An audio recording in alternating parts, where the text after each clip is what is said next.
Yan, bali may client po tayo ngayon na OFW. Sa agent ko po yun. Pinapabidyohan ko po ito sa kanya. Tapos pe-present nyo na lang mamaya. Send nyo na lang po sa GC na ginawa namin. Ayun, tapos si Pagsikat.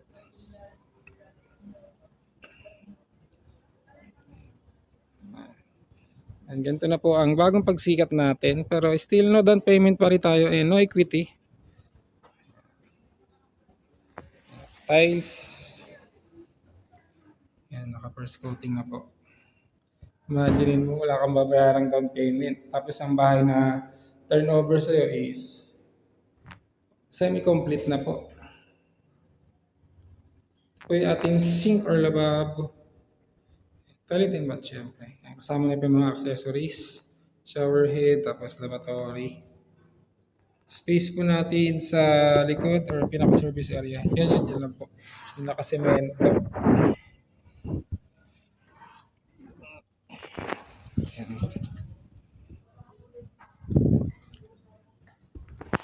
Yan. Akit tayo sa pinaka-second floor para makita natin.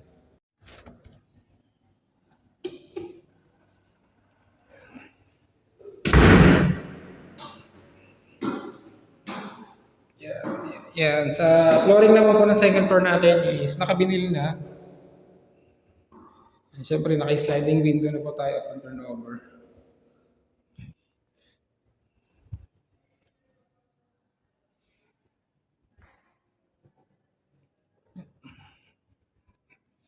Napakaganda na po ngayon yung Pagsikat. Elegant na po siya tignan compare before.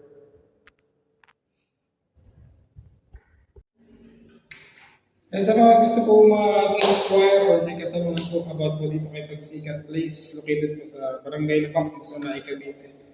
Still no down payment po tayo dito.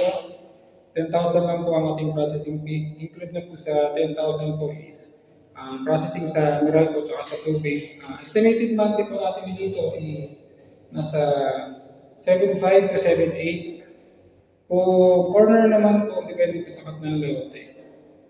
And bali, ongoing construction na po ang Pagsikat natin table for phase 2. Kaya pag may mga tripping, pwede na natin pakita yung location. Pero sa model house, typical naman po. Ay sa mga may katanungan, lalagay ko na lang po yung contact number. Message nyo na lang po ako or direct message nyo na lang po ako sa aking FB account. Yun lang po, maraming salamat.